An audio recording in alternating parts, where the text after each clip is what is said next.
amigas, amigos, muito bom estar com vocês outra vez. Hoje, no dia 28, estamos continuando no capítulo 1 do livro Um Homem Integral. Nós fizemos uma introdução no dia 14, hoje no dia 28, nosso programa, podcast Joana de Ângeles, com Joana de Ângeles em 30 minutos. Eu e a Laila Fernandes, aqui do nosso SEAC, Centro Espírita Amor e Caridade, nós fazemos este programa quinzenalmente, 2 vezes por mês.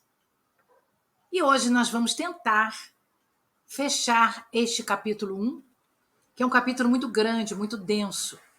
Mas vamos tentar, pouco a pouco, trazer as nossas impressões, escolhendo algumas palavras, algumas frases deste capítulo.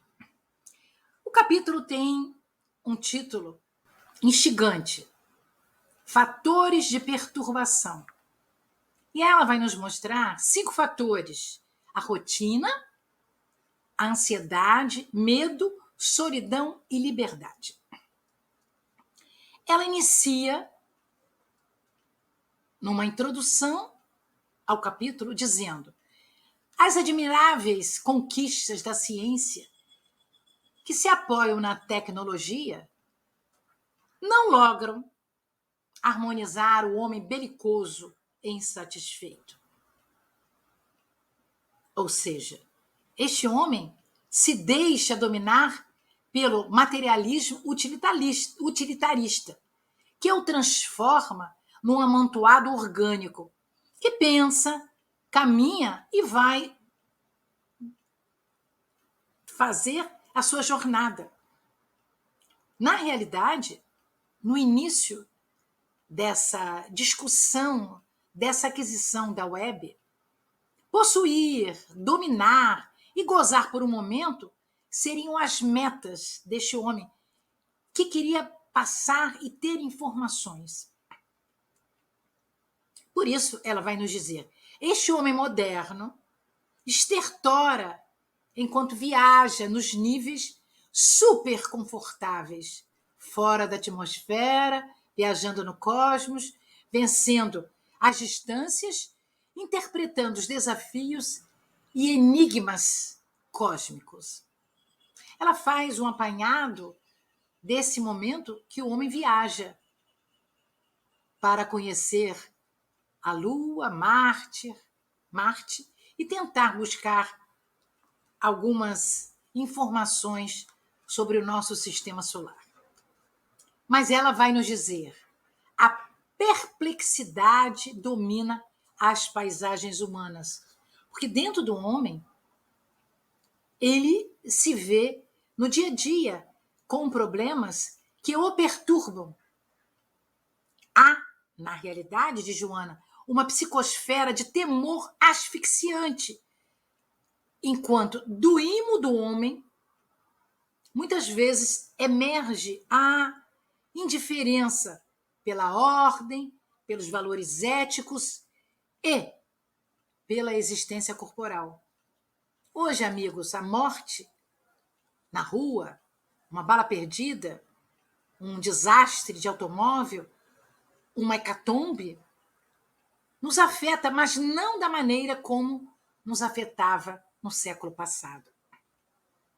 Ela vai nos dizer que existe uma desumanização do homem, que entrega-se ao pavor, gerando ou indiferente a ele. Ou ele fica apavorado ou ele fica indiferente. Muitas vezes nós passamos nas ruas com aquelas pessoas que vivem embaixo das marquises e nós passamos como se passássemos por um lugar qualquer. Já não nos afeta como afetava. Ela está explicando isso. Existe uma indiferença do homem com relação ao homem. Os distúrbios do comportamento, ela diz, aumentam. E o despautério desgoverna. Ou seja, as coisas acontecem de uma maneira muito difícil. E ela, numa frase muito difícil de ser interpretada, porque ela não está nos dando a infelicidade, só está nos avisando. Os distúrbios de comportamento vão levar à grande noite que constringe, e é também o início de uma alvorada que surge. Do mesmo jeito que ela constrange, ela abre portas para um futuro promissor. Encontrar-se com a vida, diz a benfeitora, enfrentá-la e triunfar, eis o nosso fanal, ou seja, o nosso destino, o nosso objetivo, a nossa meta. Então ela está nos dizendo desse momento que nós estamos enfrentando, final do século passado e com certeza no século XXI, nesse terceiro milênio, já está tudo aumentado. Mais um pouco engrandecido. A rotina vai nos explicar ela. A natural transformação social decorre dos efeitos da ciência aliada à tecnologia, muito a partir do século XIX. E ela vai nos dizer, existe uma dicotomia entre o corpo e a alma, porque existe uma mudança de hábitos que, na realidade, irrompe na personalidade humana e conduzem, muitas vezes, a alucinações perturbadoras. O homem não está acostumado com esta web. Ele está se acostumando no século XIX e no século XX, muito menos. Então, ela vai nos dizer, por isto, a rotina é como ferrugem na engrenagem de preciosa maquinaria que a corrói e arrebenta. Ou seja, fazemos uma coisa rotineiramente sem se dar conta dos objetivos superiores do que nós fazemos. Ela pode ser disfarçada como insegurança e vai emperrar um pouco o carro do progresso, fazendo com que a vida seja um resultado de bilhões de anos de transformações celulares, claro, sob o domínio do espírito. Isso vai atribuir ao nosso trabalho uma contribuição do estímulo dos valores que nós devemos ter para o despertamento da nossa reencarnação. Nesse sentido, diz a veneranda, os suportes morais e espirituais contribuem para a mudança da rotina, quando nós temos dentro de nós objetivos mais nobres do que aqueles do dia a dia. A liberdade, para termos esse objetivo, custa alto preço, mas deve ser conquistada na grande luta que se trava no cotidiano, no dia a dia.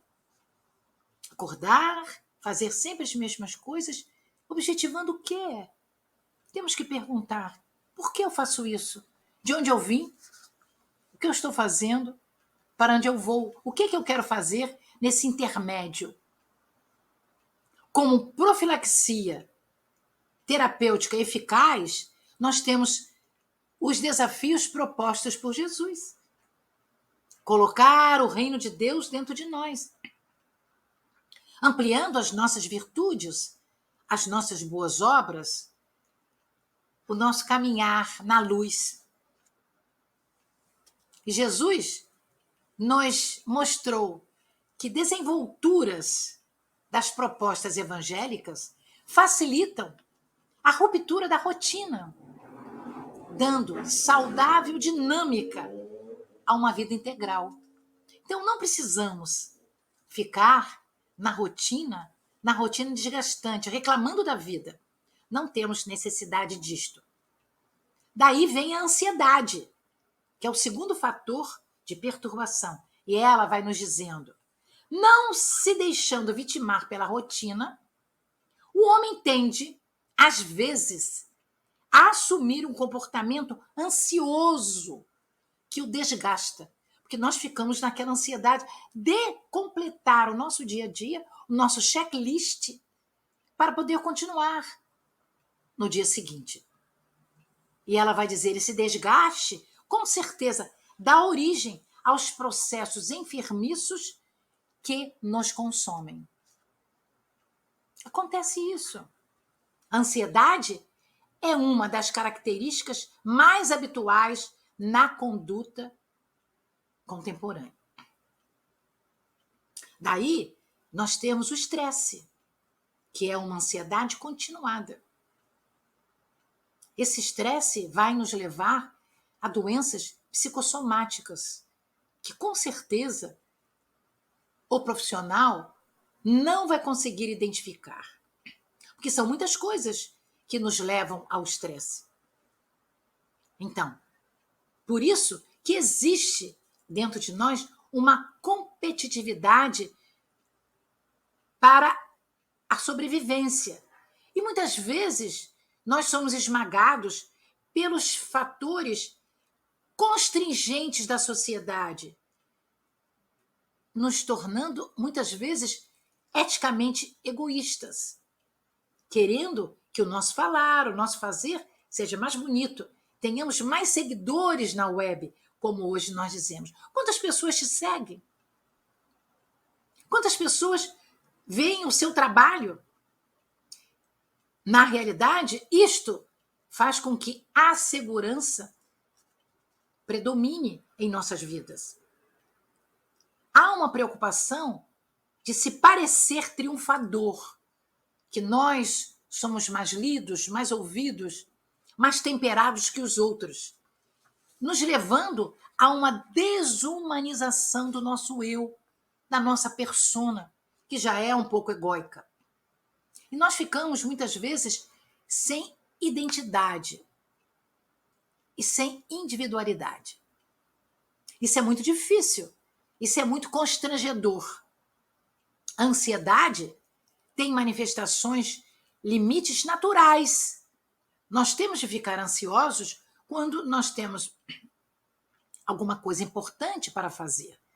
Queremos que dê certo, queremos triunfar, no sentido de fazer o melhor de nós. Entretanto, o grande desafio contemporâneo para o homem não é a ansiedade, não é o medo, é o seu autodescobrimento. Descobrirmos quem somos. O que tem dentro de nós?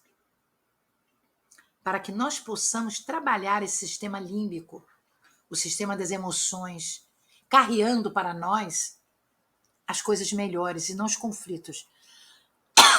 Não há, beber um pouquinho d'água, não há, em realidade, de Joana, segurança. Segurança total enquanto nós estamos no nosso corpo físico. Enquanto transitamos na vida reencarnados. Porque a ansiedade trabalha contra a estabilidade do corpo e da emoção. Devemos ficar ansiosos, mas na medida certa. Mas é difícil achar a medida certa.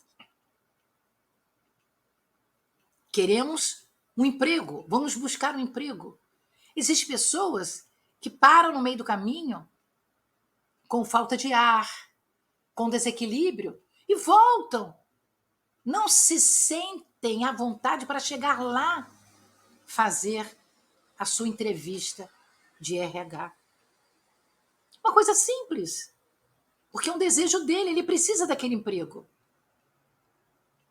Entretanto, diz a benfeitora, são válidas as terapias que nós buscamos para minimizar a nossa ansiedade, a nossa insatisfação de tormento, mas as lições do Cristo, do amor ao próximo, a solidariedade fraternal, a compaixão, a vontade de sermos úteis, primeiro para nós, perdoarmos as nossas dificuldades, vai nos fazer menos ansiosos. Porque nós vamos ganhar energias otimistas do mundo espiritual para o qual nós pedimos, oramos, suplicamos ajuda. Não podemos viver sem nos aliarmos ao meigo nazareno, que é o nosso guia, que é o nosso modelo, que é o Messias enviado por Deus. A Joana nos diz que as lições conflitantes do passado chegam a nós, no nosso subconsciente, no nosso inconsciente. E aqueles pulsões virão à nossa consciência. Com certeza, a ansiedade é um grande pulsão que nós trazemos de muitas reencarnações pretéritas. E ela vai falar do medo. Ela vai dizer, decorrente dos vários fatores sociológicos, das pressões psicológicas, dos impositivos econômicos, o medo assalta o homem. Quer dizer, toma o homem de assalto, sem ele se dar conta de que o medo está fazendo parte da vida dele, empurrando-o para a violência irracional que acontece na rua, na briga, no trânsito, na briga no lar. Daí nós temos, ainda hoje, a Lei Maria da Penha. Quando nós temos, em vários lares, o homem machucando a mulher.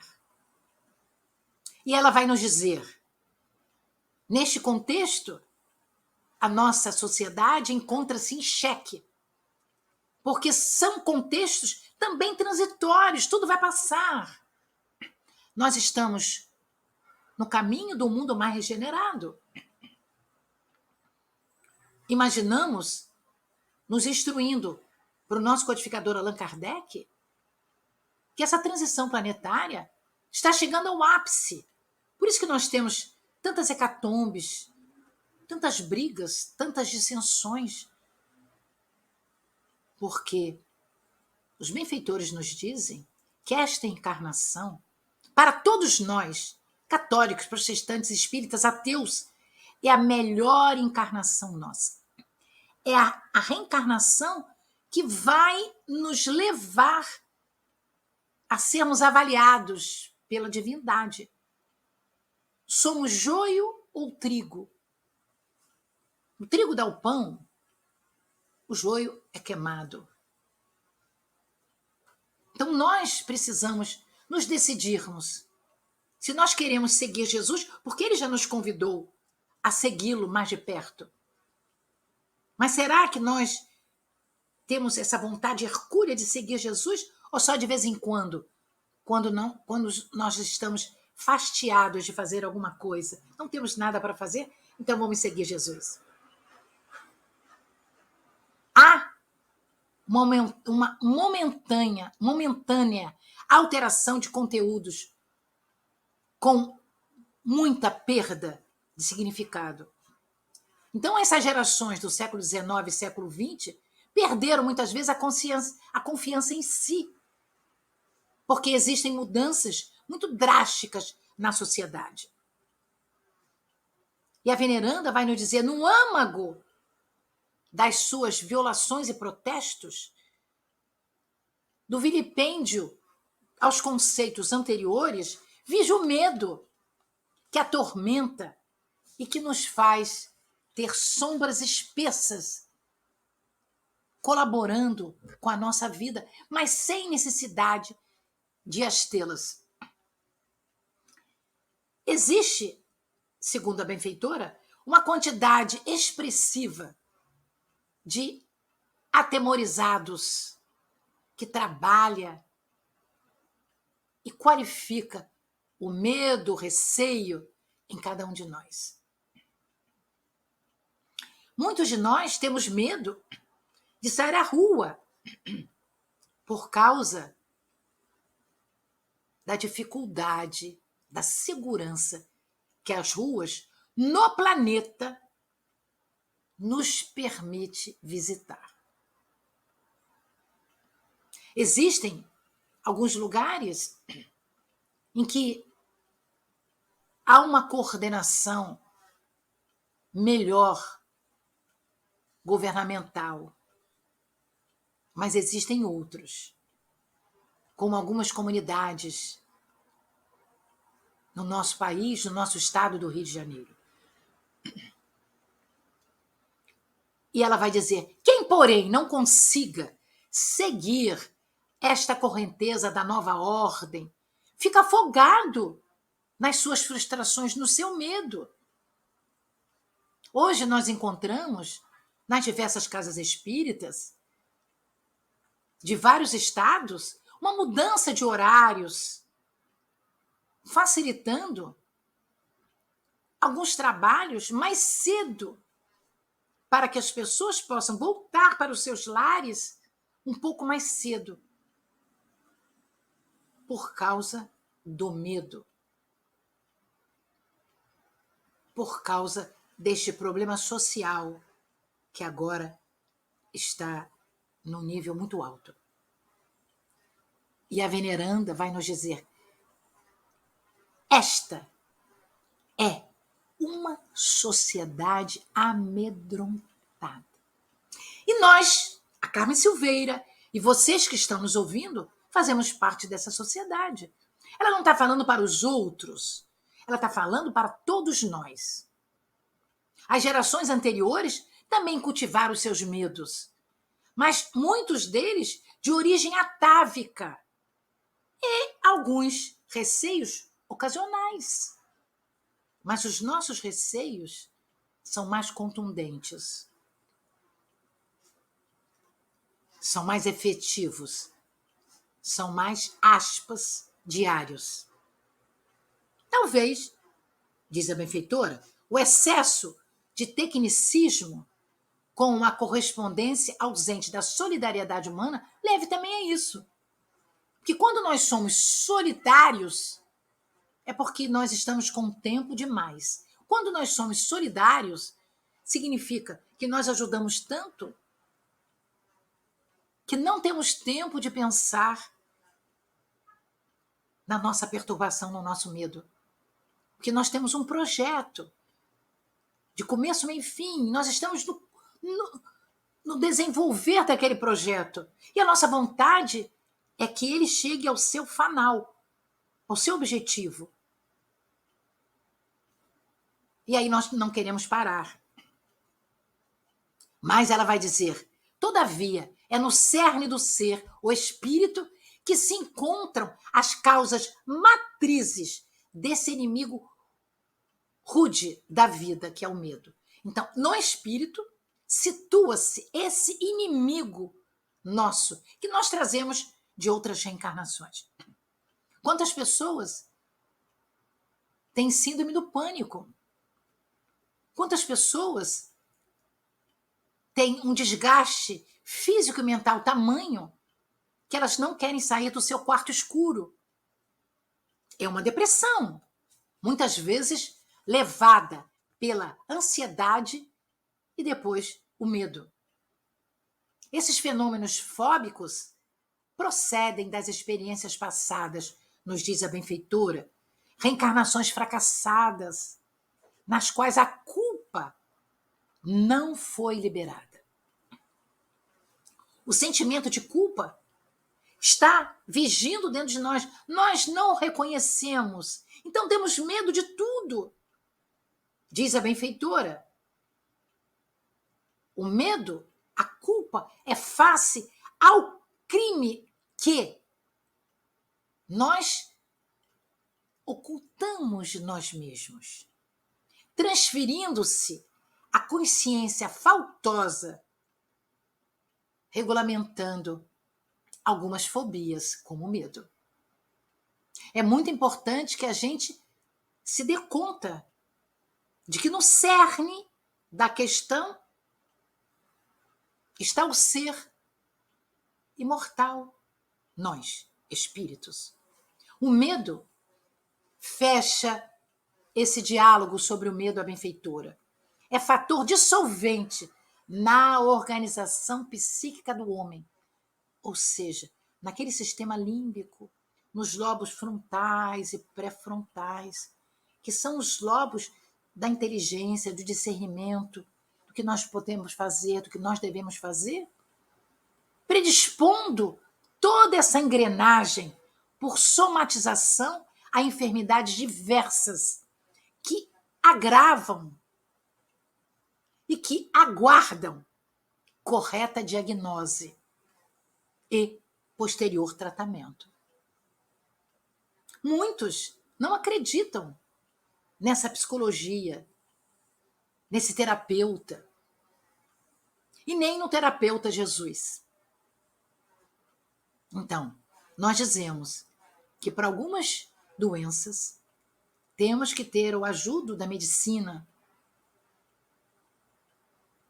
daquele que estudou, daquele psicólogo, daquele médico, daquele terapeuta. E ela nos fala uma frase brilhante. À medida que a consciência se expande, que nós entendemos por que nós estamos aqui e qual o objetivo da nossa real vida,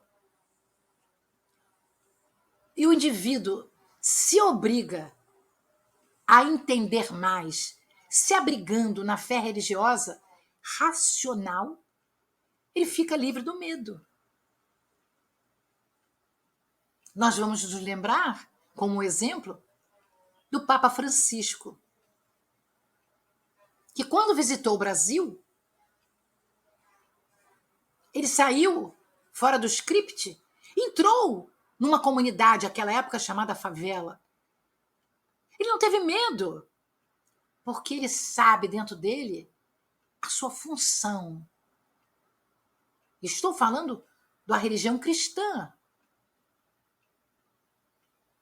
E ele entrou, conversou e saiu daquela comunidade, daquela favela, sem um arranhão. Nós não entramos. E se entrássemos, será que nós sairíamos? Essa é uma pergunta boa. O outro item é solidão. Espectro cruel, diz a benfeitora, que atinge as paisagens do medo. A solidão é originária do medo, porque o medo vai fazendo com que você se restrinja a ficar dentro do seu lar, quieta, sozinha, sem querer se exteriorizar com os amigos, passear, conviver. Na atualidade, é um dos graves problemas que desafiam a cultura e o homem. A cultura no mundo. Existe uma necessidade humana do relacionamento. Porque nós somos seres sociáveis, políticos. Mas essa sociedade competitiva dispõe de pouco tempo para a cordialidade. Então, o medo nos constrange e nós ficamos solitários. Entretanto, o homem sem ideal, esse homem que não tem meta, esse homem que não tem um objetivo maior na vida, ele mumifica-se, diz a benfeitora. O ideal é a ele de vital importância, porque permite que ele possa buscar um caminho do bem, da paz, para que ele possa se sentir útil. Porque o trabalho, o significado é alguma coisa útil. Mas, ao lado disto, num contraponto, há uma necessidade do homem de ser visto, de ser fotografado, de ser comentado, como nós falamos anteriormente. Quantos likes você tem na sua vibe? Quantos likes você tem no seu programa? Porque os aplicativos nos exigem até isto. Por isso que ela diz, a conquista desse triunfo e a falta dele produzem solidão. Porque quando você ganha tudo, você se vê livre de todos aqueles preconceitos, você está solitário, você caminha na frente e o mundo está atrás. Mas nós devemos fazer que nem os pássaros que viajam em L. O primeiro e os primeiros da frente voam para o seu destino.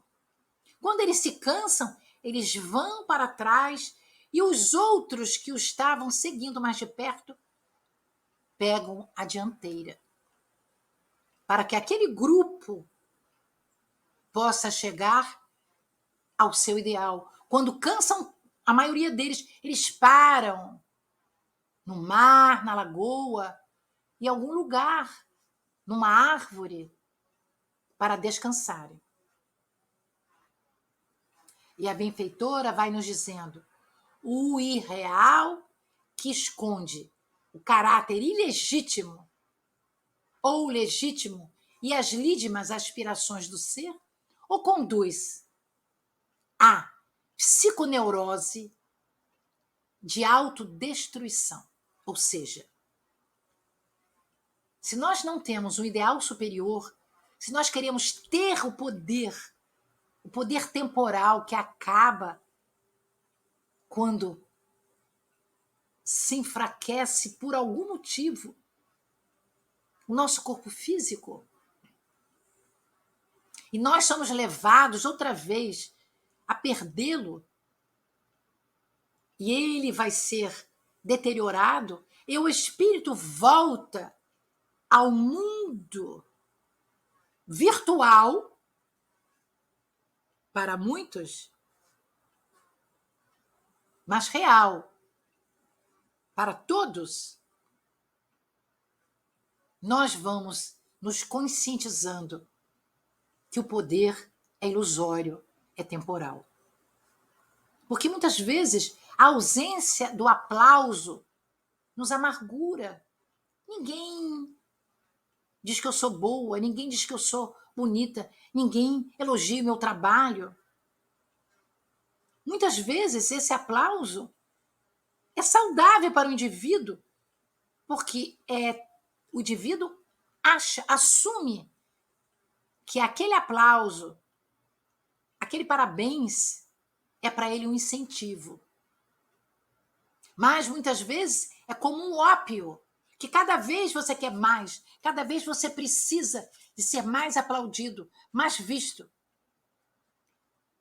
Daí o sucesso, decantado como forma de felicidade, é talvez um dos maiores responsáveis pela solidão profunda. Porque você com você. Se você dentro de você tem um buraco e não tem o reino de Deus, as virtudes solidificadas, a sua solidão é muito mais profunda do que de uma outra pessoa que ainda não triunfou, porque ela ainda está na esperança. Nós vamos ter, assim, suicídios espetaculares, quedas escabrosas nos porões dos vícios, das drogas lícitas, ilícitas, sintéticas, das misturas que hoje nós vemos em alguns países, as drogas chegando e saindo pelo ar, pelo mar e pela terra. Alguns países não cultivam a droga, mas são caminho para distribuição para outros países. O mundo estertora na solidão. E a droga é utilizada para que você saia da solidão. Na atualidade, nós temos muitas ideações suicidas. Pessoas que querem sair desse mundo físico porque não acham graça, acham que não tem mais valia. É uma atualidade de ideações suicidas. O homem solitário é aquele que está numa solidão profunda. A fé no futuro, o objetivo da vida, a luta para se conseguir a paz íntima, são recursos mais valiosos que nós podemos utilizar para que saiamos desta solidão. Neste homem atribulado dos nossos dias, a divindade, Deus, através de Jesus, deposita a confiança profunda em favor de uma renovação para um mundo melhor e uma sociedade mais feliz e justa. E finalmente chegamos ao item liberdade. É difícil, né? Nós podemos pensar numa liberdade. E ela vai dizendo, as pressões constantes geradoras do medo, não raro extrapolam em forma de violência, propondo a liberdade. É perfeitamente normal o empenho do cidadão buscando a sua liberdade, passo a passo, dia a dia. Mas nós temos uma liberdade relativa, porque o nosso fator libertatório acaba quando começa do outro. Eu não posso fazer tudo que eu quero. Já disse o apóstolo Paulo. Tudo me é lícito, mas nem tudo me convém. Porque eu tenho ônus e bônus. Eu não posso só querer ter, eu tenho que contribuir para ter. Existe uma falta de esclarecimento do que seja liberdade. Por isso que a violência, ela jamais vai favorecer a liberdade real. Porque o violento, ele primeiro se violenta a si mesmo, para que ele possa suprir das suas dificuldades. E a violência vai fazer com que ele, na sociedade, ele não se encontre. Mesmo que agora, meus amigos, por exemplo, nos estádios de futebol, antes, durante e depois as partidas, em todos os lugares do mundo, existe aquela violência, no gramado e fora do gramado. Como você vai sair da sua casa para poder se distrair, querendo matar ou ser morto?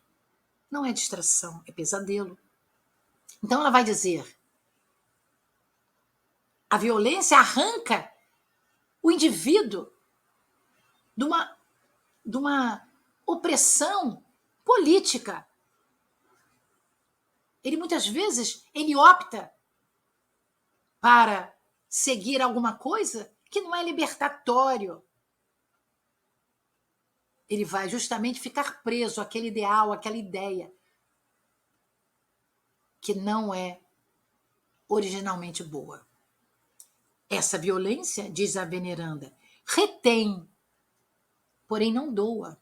Ela retém, aprisiona a pessoa, que já não tem perspectivas. Nós estamos vendo agora as guerras que se sucedem. Como é que no século XXI, no terceiro milênio, nós vamos ter um país irmão invadindo um outro país, usando drones de ambos os lados para matar, para destruir. Então, ela vai dizendo, o instinto de rebeldia faz parte da psique humana. Entretanto, em nome dessa liberdade, nós nos fazemos desonestos, procurando buscar coisas que não são lícitas. E ela vai nos falar da liberdade sexual,